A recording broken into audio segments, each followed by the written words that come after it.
A velha do diabo. Nunca acreditei nessas coisas do além. Para mim, espírito, assombração eram coisas da imaginação, da mente criativa demais ou da debilitada de menos. Para mim, quem me dizia acreditar e ver essas coisas, era doida, gente de pouca fé, falastrona. O imaterial, para mim, sempre foi algo de cunho filosófico, ou seja, era papo cabeça, assunto trivial e descompromissado no campo das ideias. Uma especulação gratuita sem o rigor acadêmico de estudos probatórios e sérios. Era uma diversão apenas, nada mais ou menos do que isso. Eu achava ridículo, sinceramente, quem me dizia sentir medo dessas coisas. Até entendia o motivo disso, afinal, quem crê, medo tem. O medo é essencial para nós, seres vivos. É ele que nos mantém alertas, espertos ou não, diante do perigo, do desconhecido. Tenho medo, admito, como todo mundo tem. Porém, não tenho medo dessas coisas, ou melhor, eu não tinha. Deveras, após a minha última contenda, comecei a temer essas coisas, pois eu vi o próprio diabo no corpo constipado da tia-avó da minha mulher. Ex-mulher, melhor dizendo. Depois do ocorrido, a separação foi inevitável. Legalmente ainda somos cônjuges, porém considero a lei dos homens inútil diante do fato que me sucedeu. Sou sozinho, mais uma vez. Naquela época, eu também o era quando conheci a minha ex-mulher.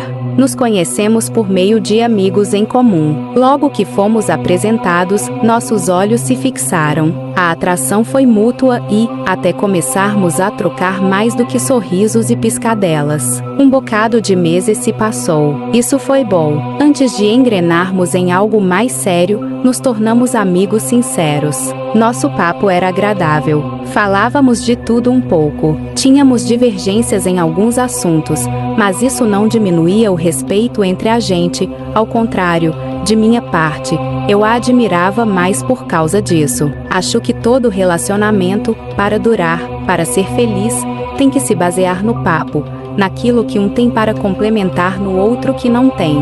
Diálogo é tudo. Por isso, agora, entendo um detalhe curioso. Nas conversas que travávamos, ela, a minha ex-mulher, sempre desconversava quando o assunto era a sua tia-avó. Elas moravam juntas e, sempre que eu a interpelava sobre isso, ela era vaga, não entrava em detalhes. Eu não insistia muito no assunto por não ver, na época, nada demais. Também nunca fiquei encucado com isso. Eu achava a atitude dela até normal, afinal, aborrecimentos, quem é são, evita-os. Contudo, hoje entendo tudo. Havia ali uma mazela, uma dor escondida com carinho no coração. A tia-avó dela era o cão. Só me dei conta quando, depois de nos enlaçarmos, fomos morar na casa dela, com a tia-avó dela. Antes, eu já tinha conhecido a velha e, nesses poucos encontros, não notei nada demais na senhora. Ela parecia fora da caixinha, isto é, quando conversávamos com ela dizia umas coisas meio sem sentido, coisas que nada tinham a ver com o assunto da conversa. A tia-avó dela falava muito da condição física dela. Ela sempre reclamava que estava muito doente e que sentia muita falta dos tempos de antigamente. Tudo para ela era dor. Aliás, ela vivia se queixando de horríveis dores pelo corpo. A velha tinha dor de cabeça, nas costas, na bacia e nas pernas. Doença, dizia ter várias. Só me lembro da osteoporose e do enfisema. Desse último, lembro bem porque, mesmo se dizendo enferma, ela ainda teimava em fumar um maço de cigarros todo santo dia. No mais, era apenas uma senhora idosa com suas manias e necessidades naturais. Mas tudo mudou quando eu e minha ex-mulher fomos morar junto dela. A velha se tornou outra quando começamos a dividir o mesmo teto. Se antes tudo era tolerável, a velha fez tudo ficar insuportável. Ela era teimosa demais. Não ouvia nada do que a gente lhe dizia, só falava e discutia, não existia, na casa, harmonia. Tudo o que fazíamos era um problema grave para a velha. Se comprávamos mantimentos para a casa com o dinheiro dela,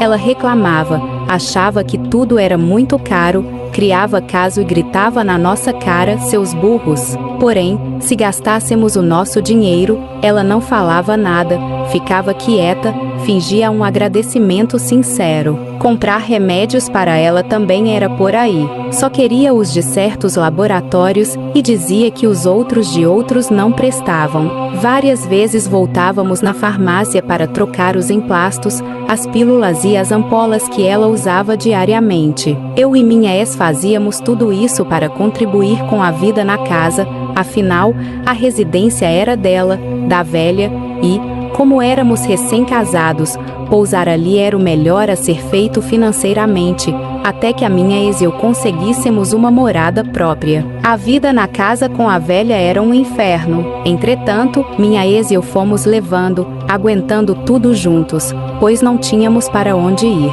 A velha, durante o dia, era irritante, inconveniente e má. Contudo, o pior mesmo era a noite. Na casa, só havia um quarto. Esse era dela, somente da velha. Eu e minha ex dormíamos num sofá-cama maltrapilho na sala, que era ao lado do quarto da velha. Essa ia dormir cedo e, quando ia, trancava-se sozinha. E lá, só consigo mesma, exercitava o desagradável hábito de falar sozinha em voz alta. Da sala, dava para ouvi-la reclamar do dia e da gente. Era muito incômodo ouvi-la assim no seu monólogo. Parecia até uma confissão com alguém invisível ou uma forma de desabafo consigo mesma. Minha ex já estava acostumada, mas eu não achava normal aquilo. Quando a velha enfim se rendia ao sono, o nosso sossego durava pouco. A velha falava também durante os roncos. E falava muito. Falava em nosso idioma e em um que nunca ouvira. Geralmente esse bate-papo noturno era sobre o seu passado. A velha falava uns nomes,